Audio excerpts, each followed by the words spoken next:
നമ്മൾ എയറിൽ പോകുന്ന ഒരു കാലമാണ് പലപ്പോഴും. നമുക്കറിയാൻ പറ്റില്ല എന്തിൻ്റെ പേരിലാണ് എയറിൽ പോകുന്നതെന്ന്. അപ്പം ഒരു മോബ് ലിഞ്ചിങ് ഒരു തീർച്ചയായിട്ടും അതും ഈ ഡീഹ്യൂമനൈസിങ്ങിന്റെ എഫക്റ്റ് ആണ്. ഈ മോബ് ലിഞ്ച് ചെയ്യുന്ന എന്തുകൊണ്ടാണ്? അവിടെ പോയിട്ട് അവനെ മനുഷ്യനായിട്ട് ില്ല അവനെ നമുക്ക് അറ്റാക്ക് ചെയ്യാം, നമുക്ക് അങ്ങ് ഫിനിഷ് ചെയ്യാം എന്ന് പറഞ്ഞൊരു ക്രൂവലായിട്ടുള്ളൊരു അപ്രോച്ചാണ്. അതിലെന്തെങ്കിലും ഒരു പ്രത്യേക പ്ലഷർ ആളുകൾക്ക് കിട്ടുന്നുണ്ടോ? പിന്നെ ഇത് ഇഷ്ടംപോലെ സൈക്കോളജിക്കൽ സ്റ്റഡീസ് ഉണ്ട്. മനുഷ്യൻ ഇൻട്രിൻസിക്കലി സാഡിസ്റ്റിക് നേച്ചറാണ്.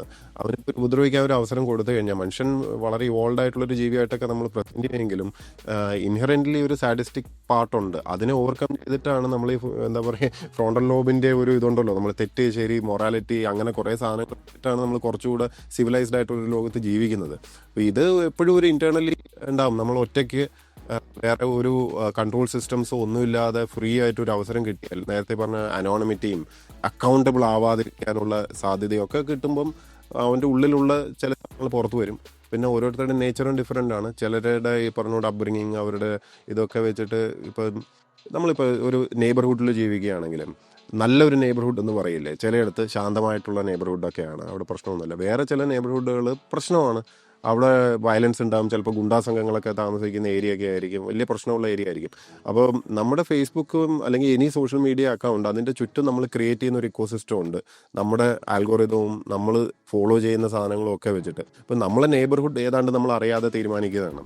അപ്പോൾ അവിടെയാണ് ഈ ബ്ലോക്ക് ബട്ടൻ്റെ ഇമ്പോർട്ടൻസും. വളരെ മോശമായിട്ടോ അല്ലെങ്കിൽ നമുക്ക് തീരെ യോജിക്കാൻ പറ്റാത്ത കൈൻഡ് ഓഫ് കമ്മ്യൂണിക്കേഷനൊക്കെ നടത്തുന്ന ആൾക്കാർ, പറഞ്ഞാൽ മനസ്സിലാവാത്തവർ, അങ്ങനെയൊക്കെ ഉണ്ട്.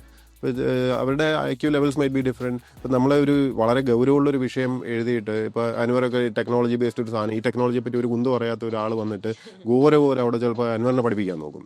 അപ്പോൾ ഇങ്ങനെയൊക്കെ വരുമ്പോൾ നിങ്ങളുടെ ഫീഡ് സ്പോയിൽ ആവുകയാണ്. എൻ്റെ ഒരു തിയറി എന്ന് പറഞ്ഞു കഴിഞ്ഞാൽ നിങ്ങൾ ബ്ലോക്ക് ഓഫീസിലേക്ക് പറഞ്ഞയക്കുക അവരെ. അങ്ങനെ പതുക്കെ നമ്മളൊരു ഏരിയ സാനിറ്റൈസ് ചെയ്ത് കൊണ്ടുവരാം. ഒരു ചെറിയ റിസ്ക് എന്ന് പറഞ്ഞാൽ ഒരു ഇക്കോ ചേംബർ ഇതിലോട്ട് പോകാനുള്ളൊരു ചെറിയ സാധ്യത ഉണ്ട് എന്നുള്ളത് മാത്രമാണ്. So you have to be very careful. നല്ല പോസിറ്റീവായിട്ടുള്ള ക്രിട്ടിക് ആണെങ്കിൽ നമ്മൾ കുറച്ചൊന്ന് ടോളറേറ്റ് ചെയ്യാം.